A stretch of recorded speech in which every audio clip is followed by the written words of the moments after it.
turistas, e também tendo em vista que Uruguaiana vai se destacando como um turismo em função do comércio, dos free shops, a qualificação do seu centro comercial, a revitalização do shopping da Baixada, o camelódromo de Uruguaiana.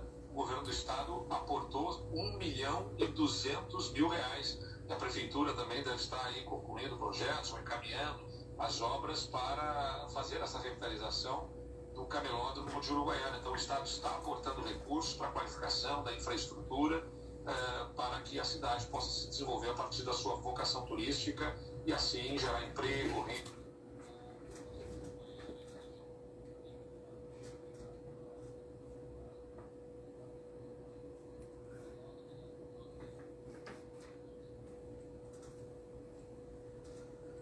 E essa foi a entrevista que eu fiz com o candidato Eduardo Leite na manhã dessa sexta-feira. No final do programa a gente vai ouvir a entrevista que o João Pedro fez com o candidato Onyx Lorenzoni. E hoje, aqui no programa, a gente está recebendo o Marcelo Fares, que é consultor em tecnologia da informação, especialista em cibersegurança defensiva, ethical hacker, formado também em redes de computadores, projetista de sistema de telecomunicação, projetista de redes de computadores, pós-graduado em segurança em redes de computadores, membro da Associação Brasileira de Profissionais de Proteção de Dados, possui mais de 16 anos de experiência em tecnologia da informação e segurança digital. Lembrando que você pode enviar sua pergunta pelo WhatsApp da rádio 3412 3334. Junto comigo aqui no estúdio, João Pedro. Boa tarde aos nossos convidados, boa tarde a todos. É um prazer estar sempre aqui. Bruno, nosso advogado convidado da semana. Boa tarde a todos, é um prazer estar aqui. E vamos lá, sextou, né, Dario? Sextou com informações jurídicas. Isso aí. Marcelo, vamos começar aí falando sobre até que ponto os nossos dados e senhas estão seguras na internet. Bom, boa tarde a todos, agradeço pelo convite, uma imensa satisfação e gratificação aclarar um tema um pouco difundido hoje na nossa sociedade, né? Bom, como a gente vinha conversando fora do ar, não existe ambiente 100% seguro. Nem NASA, nem Casa Branca, nem Pentágono é 100% seguro. Qualquer dispositivo informatizado que esteja conectado hoje na rede de dados, ele é passivo de burlas, vulnerabilidades, e hoje as empresas, principalmente no âmbito corporativo, precisam se ater a esse assunto que é muito pouco difundido hoje em toda a população. Existe hoje um tipo de ataque que é muito comum e que já ocorre aqui na nossa região e que é pouco difundido, o tal do sequestro digital. Não sei se vocês já ouviram falar, né? Então, entre um criminoso entrar na tua casa, sequestrar tua mulher ou teu cofre secreto, é mais fácil ele sequestrar digitalmente as tuas informações, sendo dados sensíveis, sendo tuas fotos, os teus arquivos, teus arquivos confidenciais ou seus arquivos corporativos também. Então, a gente precisa uma série de contramedidas que, quando implantada em conjunto por um profissional especializado em cibersegurança, garante um nível relativo de proteção. Por que eu digo garante um nível relativo? Porque não existe 100% de segurança. Como é que a gente pode identificar que um site é confiável? Tem algum mecanismo que a gente... Pois é, tem várias formas, né? Não sei se vocês já ouviram falar do tal do cadeadinho do lado do www, né? Isso é uma falácia. Por quê? Porque um site sem cadeadinho, ele não é seguro e, de fato, não acessa, tá? Todas as informações que tu preenche, claro, para um criminoso no meio dessa sessão de comunicação olhar, interceptar e roubar. Já um site com cadeadinho, todas essas informações que são transmitidas entre você e um site em questão garantem a criptografia, que é um conceito que a gente aborda muito em cibersegurança, que é o quê? É tornar com que essas informações, esse login, essa senha, esse formulário, esse dado de cartão, seja embaralhado para que, se alguém mal intencionado no meio do caminho tentar capturar, não consiga entender o conteúdo dela. Porém, cybercriminosos viram que, então tá, vou também criar um site com cadeadinho, então, né? A gente vê essa criptografia, né, no WhatsApp, toda hora eles mandam essa mensagem. Criptografia ponta a ponta, que é o que eles prometem, né? Mas é o que eles entregam ou não? Então, a gente precisa começar um pouquinho mais antes, né? Quem é o dono do WhatsApp?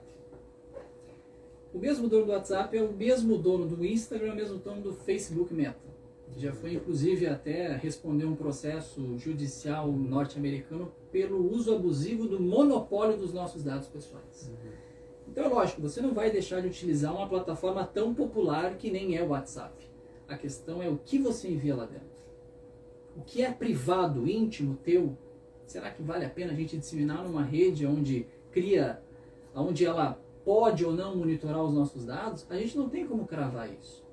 Mas eu não recomendaria que ninguém disseminasse informações privadas internas, sei lá, um contra-cheque, um aluguel que você ganha, uma carteira de identidade, num meio que se promete seguro, mas que, como vocês já viram, não existe ambiente 100% seguro. Sobre as senhas, o que precisamos fazer para ter uma senha segura? Isso é muito boa, né? Bom, o mesmo cuidado que as pessoas têm ao cuidar das senhas no caixa eletrônico, senhas na sua conta bancária, por que a gente não tem quando a gente fala tecnologicamente, né? A gente pode ver, né? O site da empresa X vazou, né? Quantas vezes a gente viu aqui sites da empresa varejista Y vazaram? Por quê? Por que as pessoas têm esse hábito errôneo de criar senhas de formas fáceis, que eu ouvi uma agora antes aqui? Por que as pessoas têm esse hábito? E elas não se preocupam que senha é algo privado, íntimo, teu e que não pode ser disseminado. Né? Então, de que forma que a gente pode criar uma senha segura? Né? Existe uma teoria que aponta que para uma senha ser segura, ela não precisa ter mais caracteres especiais, que nem vocês já devem ter ouvido, asterisco, arroba, não sei o que. Números. Isso é lorota. Uma senha segura, segundo os pesquisadores focados em cibersegurança, é uma senha contendo mais do que 20 caracteres, mas no padrão frase. Porque aonde a gente envolve uma frase no lugar de uma senha, com espaço, é muito mais difícil da gente burlar do que inventar um arroba, asterisco, alguma coisa do gênero. Entende? Fica com essa dica. Então, a próxima senha, coloque uma frase com espaço. Só não bote uma frase óbvia, né? Não, claro. Que nem as pessoas comumente utilizam, né? Mas eu acho que nem dá para em todos os formulários, geralmente eles exigem, né, de 6 a 8, tem um número máximo de maiúsculo, minúsculo. Eles exigem tudo isso. Depende do serviço. Tem serviços que já te propiciam, né, ou já te forçam que tu crie uma senha segura, mas tem outros que não estão nem aí contigo e, enfim, tu bola a senha que tu quiser.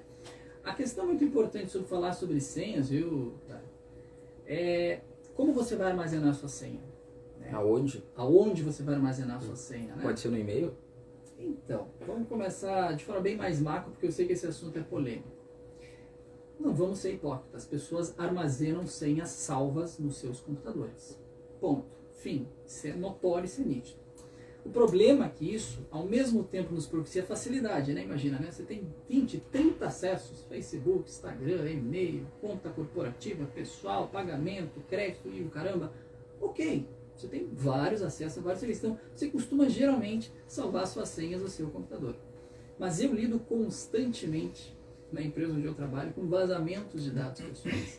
E olha, pasmem, todo dia vazamento de dados pessoais, corporativos e de pessoas físicas mesmo. Se você, inclusive, quer fazer um teste, entre no site ihavebeenpunished.com, pode fazer agora aí, e colocar o seu e-mail dentro desse site. Se aparecer vermelho, suas informações foram vazadas em alguma base de dados. Eu aposto que não tem nenhuma pessoa aqui que não ouve algum vazamento. Pode repetir para o pessoal que está em casa.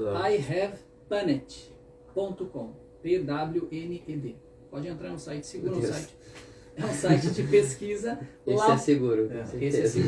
Esse é seguro porque é um órgão de pesquisa mundialmente reconhecido que consolida todas as bases de dados que já foram vazadas e te propicia. E agora com a questão da face, né? Que a gente desbloqueia e abre aplicativo com a face, isso daí facilita, sem ter que digitar senha.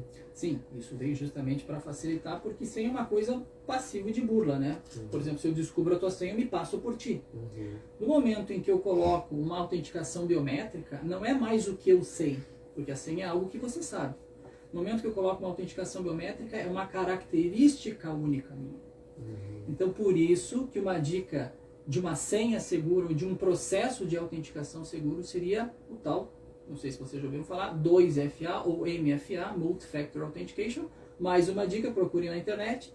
Se você quer ativar o Multi-Factor Authentication no seu Google, no seu Facebook, no seu Instagram, procure, esse serviço já propicia isso. O que ele vai permitir? Com que por mais que eu tenha a senha do nosso amigo aqui, eu não vou conseguir logar o login e senha que eu descobri dele, sem que eu me autentique através de um token, do smart card, de um PIN, de uma autenticação biométrica. Então, com essa dica eu tenho certeza que quem sabe as suas contas... Que até digital, né? As pessoas estavam falsificando. Exatamente. Então, com o rosto não tem como mesmo. É difícil. É bem mais difícil. Muito difícil, porque tu tem que provar uma característica tua, entendeu? Como que eu consigo usurpar uma característica tua, por exemplo? Que nem, eu não vou citar o nome de bancos, mas existe bancos hoje aqui que para você chegar num caixa ATM, ele detecta o nível de pulsação do teu sangue. É uma característica única tua. Como que eu vou burlar o nível de pulsação do teu sangue num processo de autenticação? Né? É muito mais fácil burlar uma senha que eu posso guardar na área de trabalho do computador, que eu posso disseminar via e-mail, não é mais fácil? Bem mais fácil. Vamos fazer um intervalo. Na volta a gente segue falando sobre esse assunto que tem bastante coisa pra gente falar, inclusive de política, né? Será que as urnas eletrônicas são seguras ou não? Isso a gente vai saber ao longo do programa. A cara dele.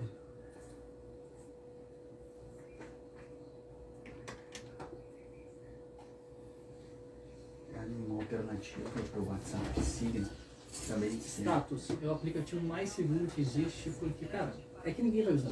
Essa 4 dá pra gente pular, não? Ele já respondeu. É o aplicativo mais seguro. Só que ninguém vai usar porque não é popular. Status. Ele garante a privacidade. Só para te ter uma ideia, quando tu vai entrar dentro do status, tu não cadastra a tua foto, nem teu número de telefone, nem nada. É um código, tipo uma hash, sabe? Simples assim. É que nem quando, eu não sei se você já ouviu falar sobre essa parte de criptomoedas, né? Sim. Quando tu faz uma transferência de cripto para cripto, é um matrito, um endereço louco de carteira, estilo a tua agência, a tua conta bancária. É tipo isso que tu acaba tendo com o aplicativo status, entende? Então a gente garante a privacidade entre as partes participantes sem expor as pessoas, né? Que é o que a gente não tem no WhatsApp hoje. O WhatsApp é impressionante. Não tem como fugir, cara. Não tem. Não tem. É popular, só que a gente tem que ir com o freio de mão puxado. Se tu não, dependendo da tua profissão, eu acho que nenhuma, hoje em dia todas estão dentro. Né? Tu tá falando dos documentos ali. Tu recebe muito documento no WhatsApp. Tu atende muita gente no WhatsApp. Cara, a dica que eu te dou é, tu que é advogado, né? Utiliza a nuvem para isso. Um Dropbox, um serviço gratuito para isso. Não utiliza o WhatsApp. É bom. Não, eu digo o WhatsApp para tu fazer facilidade. atendimentos. Hoje tu pode atender clientes de todos os lugares. Tu faz o teu merchan em todo o estado. Tu atende de tudo quanto é lugar. Tá aqui. Então tá falando para ele sobre o WhatsApp, né? Que é difícil, é muito difícil tu fugir dele. Mas tu viu que ele não foi feito para o ambiente corporativista, né? Depois que Depois que adaptaram para o ambiente Ele corporativo. incorporou o corporativo. E daquele jeito. Né? E o Telegram, assim, é mais seguro, todo mundo fala. Cara, o Telegram só tem criminoso. Ali é da hora. Ali é da hora. É mesmo? Porra, ali é da hora. Signal, vou perguntar. Esse daí também me falaram. Eu sei que tem um pessoal da política que eles só usam esse aplicativo. Signal ou status, que é mais seguro ainda. É status. Ninguém tem, né? Tem que Não é cadastrar. popular. Não. É porque não é popular. Então vamos baixar esse aí.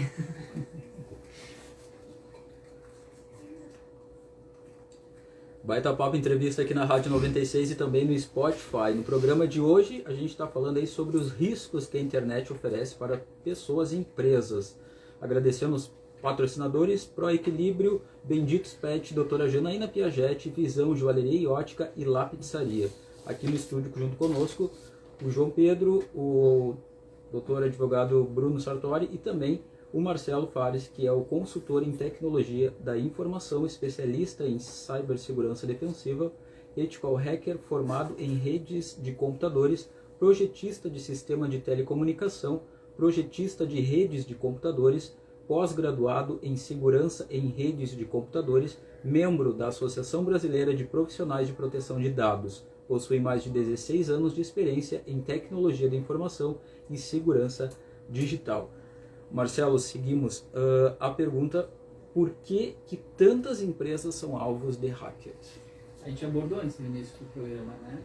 Entre um criminoso entrar na tua casa e fazer uma intervenção física, não é muito mais fácil utilizando um meio digital onde não se deixa rastros, né?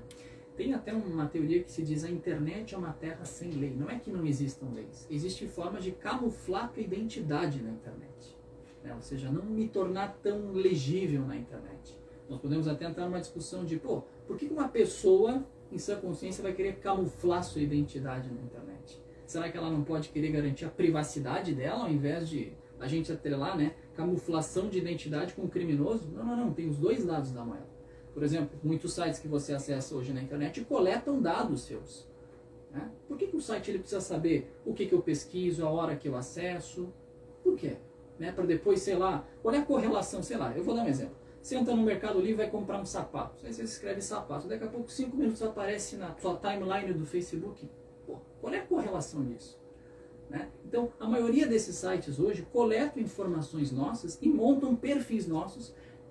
E eles nos vendem essa imagem que não, é para melhorar a sua experiência. Conversa fiada. Então, geralmente, nós da área de cibersegurança recomendamos que as pessoas fanáticas por privacidade, que é um assunto muito pouco tolerável hoje em dia, né, utilizem navegadores, anotem mais uma dica, navegadores chamado Tor Browser.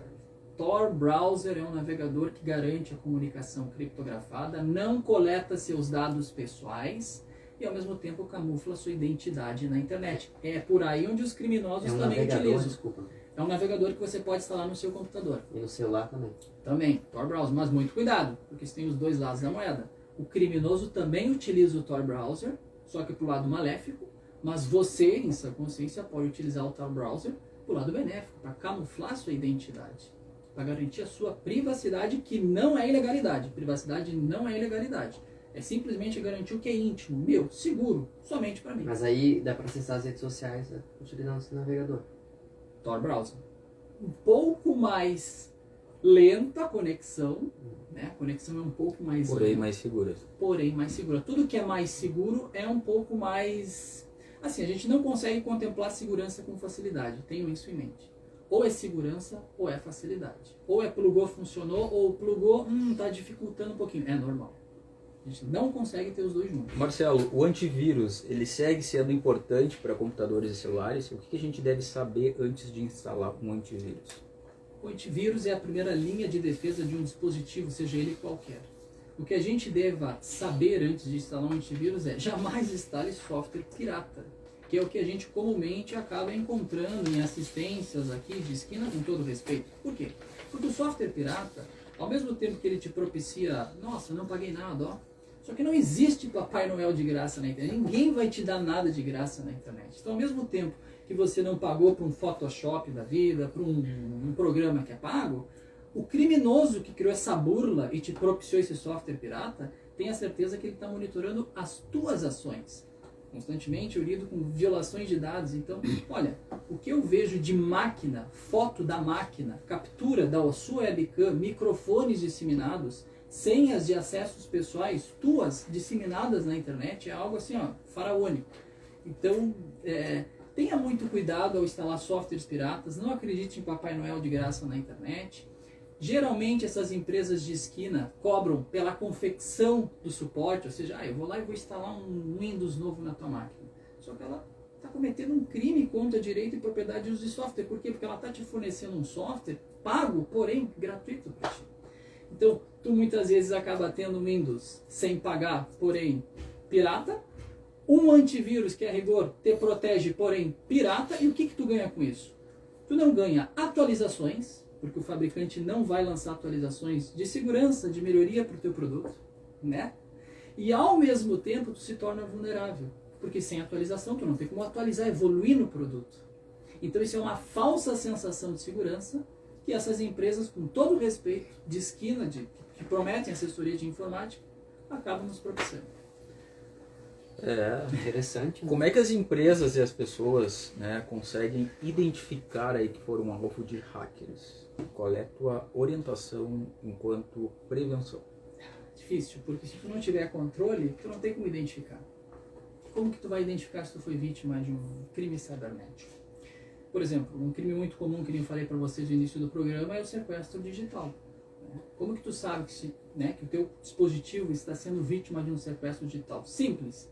O computador ficar trancado, uma tela aparecendo, faça um depósito em criptomoedas para o criminoso, que aí eu te libero acesso no teu computador. O problema é que para chegar nesse nível, o cara já entrou dentro da tua empresa, que nem ocorreu há pouco tempo atrás com a Rede Record, não sei se vocês viram. Sim. Inclusive aconteceu também com redes sociais da Prefeitura Municipal. Da nossa cidade, a rodoviária, inclusive, da nossa cidade, há um pouco tempo atrás, que eu publiquei, acharam até que fui eu que tinha feito a intervenção, uma coisa... Olha, vou te contar.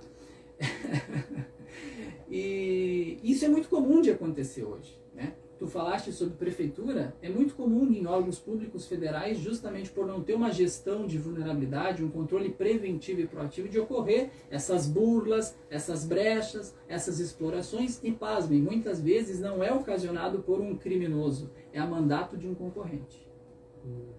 Já ouvi muito isso aqui, inclusive na nossa cidade, um concorrente contratar um cardápio, pasmem com isso, como se fosse um restaurante. Você vai, né, contrata um cardápio com um criminoso digital e, meu amigo, eu quero saber da vida do nosso advogado aqui do lado.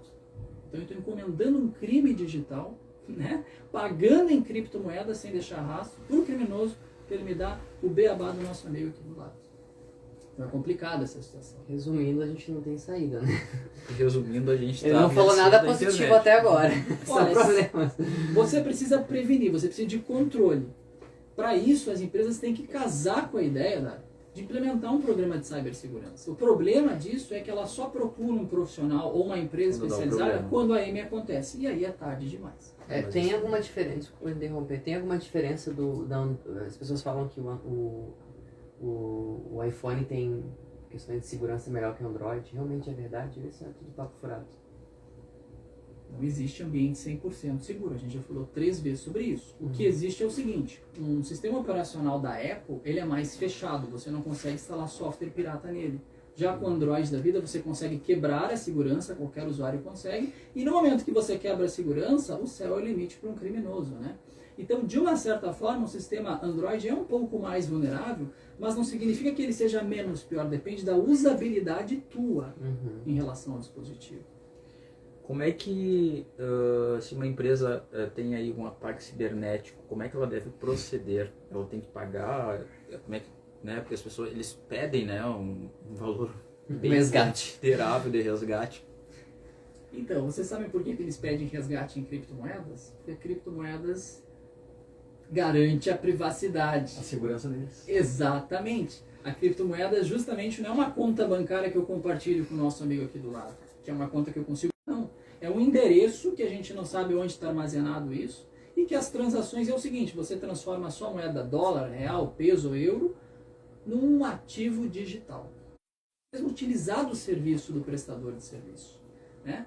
Eu vejo muito aqui na nossa cidade, por exemplo, nossa, Marcelo, eu comprei um equipamento Wi-Fi que está me dando sinal até na metade da rua. Que maravilha, né? Pois é, que maravilha por um lado, mas acredito que você não esteja muito bem informado, mas a porta da tua casa está do lado de fora da rua. Então, o sinônimo de nível de sinal mais alto não significa segurança. O sinônimo de nível de sinal mais alto não significa velocidade, e sim é uma janela do outro lado da rua. Pasmem com um teste que eu realizei aqui uns anos atrás. E eu faço uma pergunta para vocês, e quem sabe isso até mexe um pouco de minhoca. Olha só. Como que vocês garantem, pergunta para todos, como que vocês garantem que quando vocês pegam o celular de vocês, vão lá, procurem a rede Wi-Fi, Rádio 96. Como que vocês garantem que essa Rádio 96 Wi-Fi que está aparecendo ali no dispositivo de vocês é a Rádio 96 verídica de fato? Será que essa rede que está aparecendo ali para vocês, ela não pode ter sido derrubada por um criminoso e levantado um mesmo nome da rede original para que você conecte nesta rede falsa achando que é original, onde eu posso espionar os seus dados? Tá, mas aí tu vai colocar a senha e vai fazer o login? Então, o que vai acontecer quando tu logar numa rede falsa? Os teus dados, os teus tráfegos estão sobre a minha posse. Então, como que tu garante que esta rede que tu estás te conectando é uma rede verídica ou fidedigna? Então, na dúvida, primeiro, ou não conecte. 2, ou sei lá, você está viajando, você precisa conectar, você está num lugar onde você não confia, você quer conectar. Como é que você garante um pouco mais de privacidade numa rede que você não confia? Mais uma dica, VPNs. baixem VPNs. Mas qual é a VPN? Porque tem VPNs falcatrua também. Eu posso dar uma dica aí da VPN da Kaspersky ou da Proton VPN, que você pode baixar no seu aplicativo. E sempre quando você vai se conectar numa rede que você não confia, abra antes a VPN, conecte na VPN e depois faça a sua navegação com naturalidade. Eu já utilizei isso aí no celular. Gente, muito trabalho. Ou é isso, ou tu vai ter os teus dados. Eu disse, segurança com facilidade difícil. é complicado. O que tu acha, doutor, aí? Eu acho que como é que o cara vai se proteger disso? No É. fim é muito... Vai ter medo de qualquer transação, né? Bem complicado. Isso até na 3G dá pra fazer. Pode? Então, resumindo, não vamos ter mais celular, então, porque é impossível, Basta, né? botar o celular, desligar o celular. Um professor meu dizia uma coisa assim, você quer garantir 100% de segurança? Desplugue o cabo da internet. Só que quem, num século atual, vai deixar de hoje utilizar a internet? Antes da gente terminar o nosso baita papo entrevista sobre esse assunto, que tem bastante conteúdo, a pergunta que não quer calar, sobre as urnas eletrônicas, elas são confiáveis ou não? Ou elas são passíveis de fraude?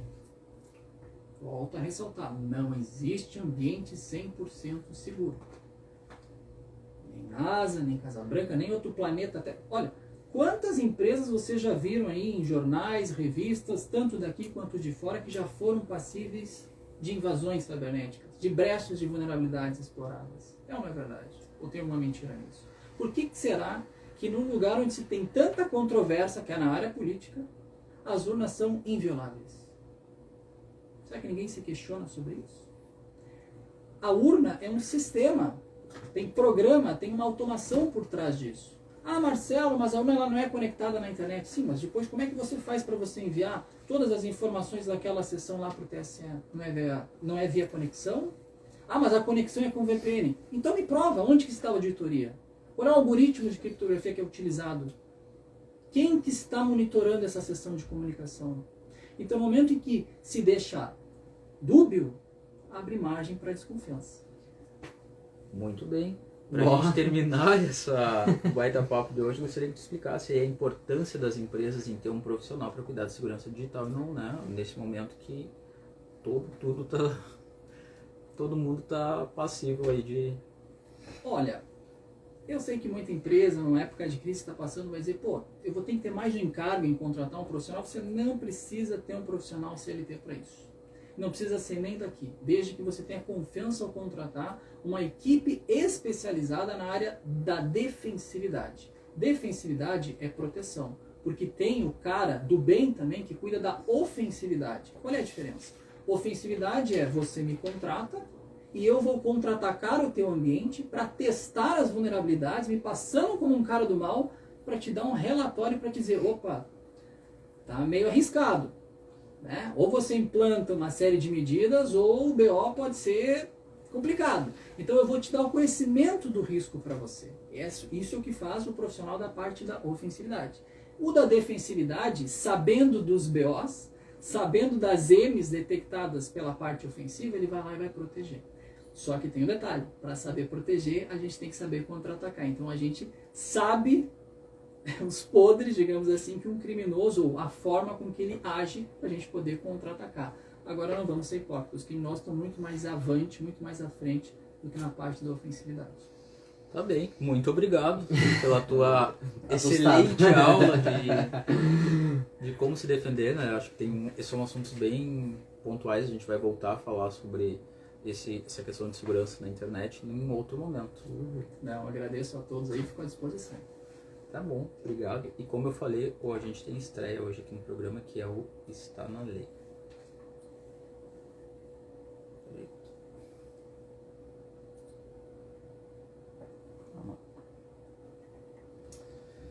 Me perdi aqui, mas vamos Ele ficou nervoso ali. com tantos dados Tá aí, fiquei agora absorvendo, pensando. né? Tu não sabe estudar o comando aí, porque tu pode, né? Alguém pode invadir. Verdade. Como falei no início do programa, hoje é dia de estreia aí do quadro Está na Lei, né? E para passar as informações de forma correta e conforme a lei, a gente vai ter toda semana aí como advogado convidado o Bruno Sartori, né? Hoje o tema é aposentadoria depois da reforma da Previdência. Para quem não conhece o Bruno, ele é advogado formado pela PUC Rio Grande do Sul, tem pós em Direito Previdenciário, sócio do escritório Sars e Sartori Advogados, atualmente é presidente da Comissão de Seguridade Social da OAB Uruguaiana e membro da Comissão Estadual da Seguridade Social. Bruno, bem-vindo ao Baita Papo e por ser esse advogado aí convidado aí toda semana. Muito boa tarde, Dario, João, Marcelo.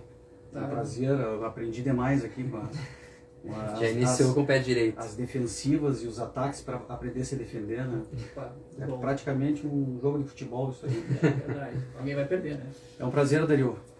Quero brevemente abordar esse assunto, que ele é tão extenso, né? Mas a gente vai tentar pincelar as principais dúvidas aí da população. Perfeito. Quantos anos de contribuição aí para se aposentar depois da reforma? Bom, então a gente vai pontuar assim, ó. Existe um marco temporal, que é a reforma da Previdência, né? A partir ou até 12 de novembro de 2019, nós nos aposentávamos sem idade mínima. Bastava ter 35 anos o homem e 30 a mulher, sem idade mínima aposentada. Com a reforma da Previdência foi instituída uma idade mínima. 65 anos para o homem e 60 para a mulher. 62 para a mulher. Então a pergunta é, das pessoas, elas ficam em dúvida sobre o tal do direito adquirido, né? E confundem muito sobre isso, isso é um tema muito extenso. Mas o direito adquirido, ele acontece quando tu preenche os requisitos na vigência da lei. Ou seja, se lá em 12 de novembro de 2019 tu não tenha fechado os 35 anos, tu não tem direito adquirido. E aí, meu amigo, tu vai pro barro. Tu fica nadando no lodo, que é a regra de transição. Nós temos 4 regras de transição. Se tu não te encaixares em alguma das regras de transição, 65 anos. Digamos que o cidadão lá, Dario, tenha na vigência, quase na vigência da reforma da Previdência, 29 anos de contribuição e mudou a lei. Faltavam 6 anos para ele se aposentar. Tá? Se ele não se encaixar numa regra de transição, aqueles 29 anos não vão adiantar nada. Ele vai ter que esperar os 65 anos. Tá? Então a situação mudou e as regras foram bem severas para isso. Quem é que tem direito a se aposentar aí pela regra antiga? Bom, é como eu falei, pela regra antiga, quem fechou os requisitos até a vigência da lei. Né? Até a vigência da lei antiga, quando veio a reforma da Previdência, tem que se encaixar nas regras de transição. Né? E isso gera muitas dúvidas. Né? Por exemplo, tu mesmo me falaste aquele dia sobre o microempreendedor, o MEI. Nós temos muitos MEIs hoje. Eu nem sabia que MEI tinha direito a aposentadoria. Tu vê, com o desemprego em massa e a população teve que se reinventar, enfim, até uma forma de tu parar de ser, até uma forma de tu contribuir ao INSS de alguma forma, nem que seja o mínimo. O MEI paga hoje acho que R$65 por mês. Tá? Só que o MEI vai aposentar só por idade, um salário mínimo. Tá? Então, às vezes, o cara que vinha contribuindo 20 anos sobre o teto, contribuindo com R$1.200 por mês só de INSS, ele perdeu o emprego e ele começou a pagar como MEI. Ele acha que aquilo ali vai somar, aquilo ali não vai somar. O MEI só se aposenta por idade, salário mínimo. Tá? Claro que o MEI vai ter direito a uma aposentadoria por idade, um auxílio-doença, salário maternidade. Isso só. Tá? Mas vai longe o tema. Atualmente, qual é a idade mínima aí pra gente se aposentar? Bom, vamos lá. Sempre dividimos pela questão do marco temporal, né, da reforma da Previdência. Se tu começar a pagar INSS hoje, por exemplo, um garoto lá de 18 anos conseguiu o primeiro emprego, ele vai se aposentar com 65 anos. Né? E isso, o que acontece para um cara que está começando, né, a entrar no mercado de trabalho ou contribuir ao INSS? Tu vai afastar aquela pessoa. Né? Tu vai, quem sabe, estimular a sonegação previdenciária. Porque o INSS não escolhe se tu paga ou não. Se tu exerce uma atividade remunerada, tu é obrigado a pagar. Isso, o empregado paga, os caras que têm um vínculo de emprego não escapam disso, né? E os contribuintes individuais, como nós, prestadores de serviço, eles têm que pagar, são obrigados a pagar, mas a grande maioria paga sobre o mínimo. porque sabe que vai se aposentar só aos 65 anos, então ele prefere, quem sabe, sonegar aquela contribuição, porque vai se aposentar, sabe-se lá se vai chegar até os 65 anos. Então Interessante, hein? Esse tema acho que a gente pode abordar no próximo Com programa. certeza. vai longe. Outro tema pesadíssimo aqui hoje tá Não, difícil. é que reforma da Previdência, nós tivemos umas audiências públicas aqui, a gente debateu muito a questão da pensão por morte também, né? Ela foi a pensão por morte foi assassinada. Né? Por Mas exemplo, também havia alguns absurdos. mas vamos lá, o cara, a esposa, perdeu a esposa, eles viviam com uma renda de 5 mil reais.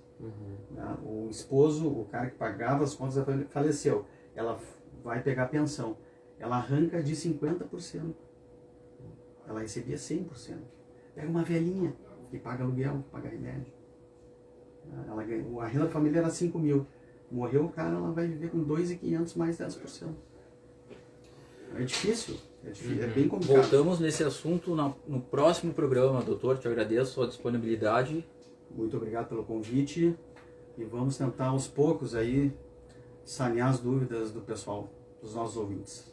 Toda sexta-feira, então, o doutor Bruno Sartori vai estar conosco aqui no quadro Está na Lei. E para a gente finalizar o programa de hoje, agradeço o João, Marcelo mais uma vez, doutor Bruno. Todos. A gente vai acompanhar aí a entrevista que o João fez com o Onyx Lorenzoni, que é candidato ao governo do Rio Grande do Sul. E a gente se fala na próxima sexta-feira. Um abraço e bom final de semana para todo mundo.